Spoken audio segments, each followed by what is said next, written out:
The Third Level, by Jack Finney. Have you ever had any curious experience which others find hard to believe? Here is such a wonderful story. Let us read and understand. The presidents of the New York Central and the New York, New Haven and Hartford railroads will swear on a stack of timetables that there are only two. But I say there are three, because I've been on the third level of the Grand Central Station. Yes, I've taken the obvious step. I talked to a psychiatrist friend of mine, among others. I told him about the third level at Grand Central Station, and he said it was a waking dream wish fulfillment. He said I was unhappy. That made my wife kind of mad, but he explained that he meant the modern world is full of insecurity, fear, war, worry and all the rest of it, and that I just want to escape. Well, who doesn't? Everybody I know wants to escape, but they don't wander down into any third level at Grand Central Station.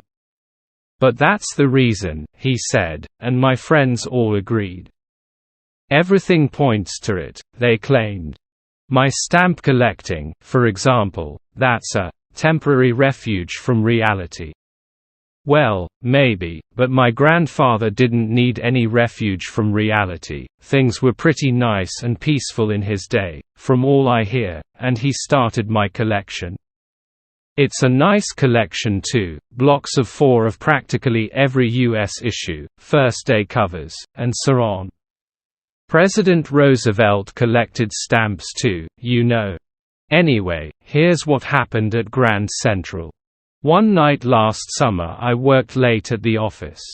I was in a hurry to get uptown to my apartment, so I decided to take the subway from Grand Central because it's faster than the bus. Now, I don't know why this should have happened to me.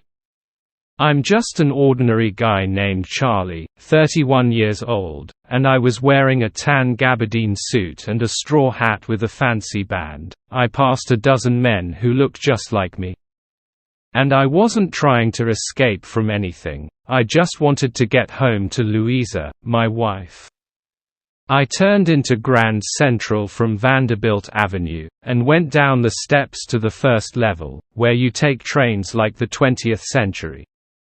Then I walked down another flight to the second level, where the suburban trains leave from, ducked into an arched doorway heading for the subway, and got lost. That's easy to do. I've been in and out of Grand Central hundreds of times, but I'm always bumping into new doorways and stairs and corridors. Once I got into a tunnel about a mile long and came out in the lobby of the Roosevelt Hotel. Another time I came up in an office building on 46th Street, 3 blocks away. Sometimes I think Grand Central is growing like a tree, pushing out new corridors and staircases like roots. There's probably a long tunnel that nobody knows about feeling its way under the city right now, on its way to Times Square, and maybe another to Central Park. And maybe, because for so many people through the years Grand Central has been an exit, a way of escape, maybe that's how the tunnel I got into. But I never told my psychiatrist friend about that idea.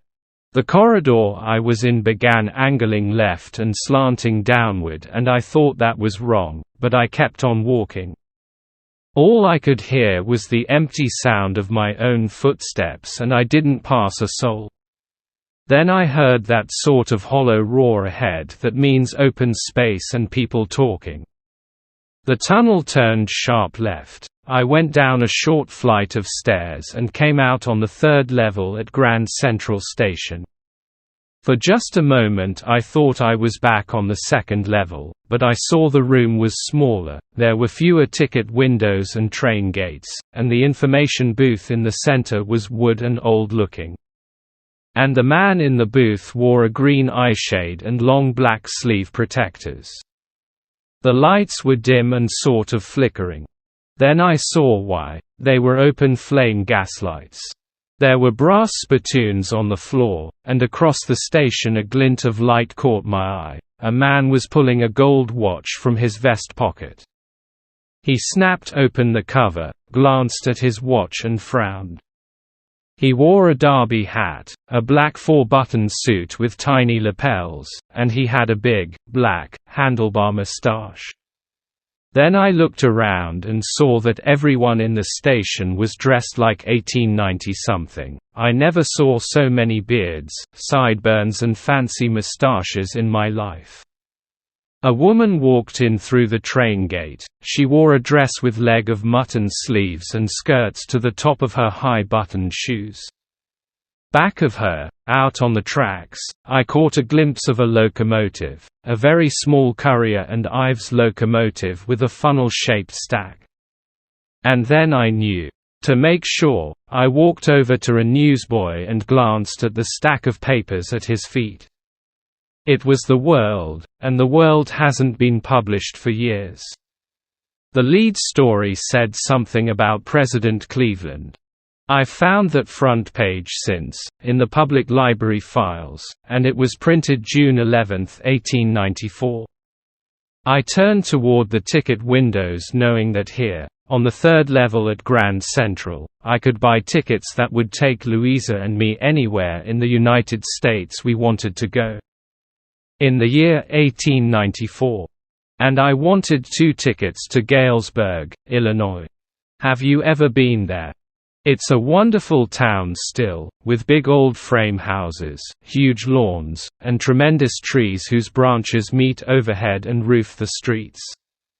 And in 1894, summer evenings were twice as long, and people sat out on their lawns, the men smoking cigars and talking quietly, the women waving palm leaf fans, with the fireflies all around, in a peaceful world. To be back there with the First World War still 20 years off, and World War II over 40 years in the future. I wanted 2 tickets for that. The clerk figured the fare. He glanced at my fancy hatband, but he figured the fare, and I had enough for 2 coach tickets, one way. But when I counted out the money and looked up, the clerk was staring at me. He nodded at the bills. "That ain't money, mister," he said, "and if you're trying to skin me, you won't get very far," and he glanced at the cash drawer beside him. Of course the money was old-style bills, half again as big as the money we use nowadays, and different looking. I turned away and got out fast. There's nothing nice about jail, even in 1894. And that was that. I left the same way I came, I suppose. Next day, during lunch hour, I drew $300 out of the bank, nearly all we had, and bought old-style currency. That really worried my psychiatrist friend. You can buy old money at almost any coin dealers, but you have to pay a premium. My $300 bought less than $200 in old-style bills, but I didn't care. Eggs were 13 cents a dozen in 1894. But I've never again found the corridor that leads to the third level at Grand Central Station, although I've tried often enough.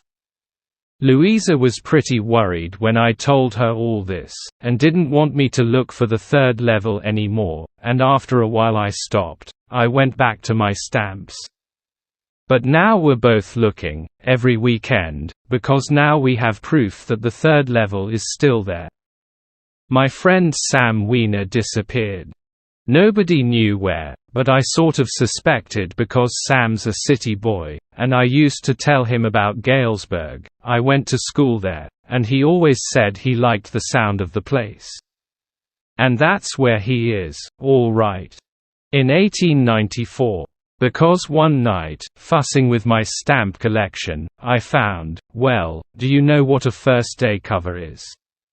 When a new stamp is issued, stamp collectors buy some and use them to mail envelopes to themselves on the very first day of sale, and the postmark proves the date.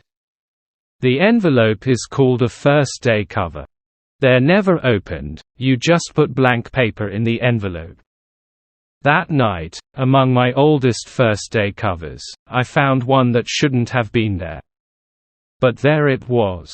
It was there because someone had mailed it to my grandfather at his home in Galesburg. That's what the address on the envelope said. And it had been there since July 18, 1894. The postmark showed that, yet I didn't remember it at all. The stamp was a 6-cent, dull brown, with a picture of President Garfield. Naturally, when the envelope came to Grandad in the mail, it went right into his collection and stayed there, till I took it out and opened it. The paper inside wasn't blank. It read, 941, Willard Street, Galesburg, Illinois, July 18, 1894. Charlie, I got to wishing that you were right. Then I got to believing you were right. And, Charlie, it's true, I found the third level. I've been here 2 weeks, and right now, down the street at the Dailies, someone is playing a piano, and they're all out on the front porch singing, Seeing Nellie Home. And I'm invited over for lemonade. Come on back, Charlie and Louisa. Keep looking till you find the third level. It's worth it, believe me. The note is signed Sam. At the stamp and coin store I go to, I found out that Sam bought $800 worth of old-style currency. That ought to set him up in a nice little hay, feed and grain business. He always said that's what he really wished he could do, and he certainly can't go back to his old business. Not in Galesburg, Illinois, in 1894. His old business. Why, Sam was my psychiatrist. Hope you could enjoy and understand the story. Thanks for watching. Please continue with the comprehension part. Kindly take a moment, like, share and subscribe.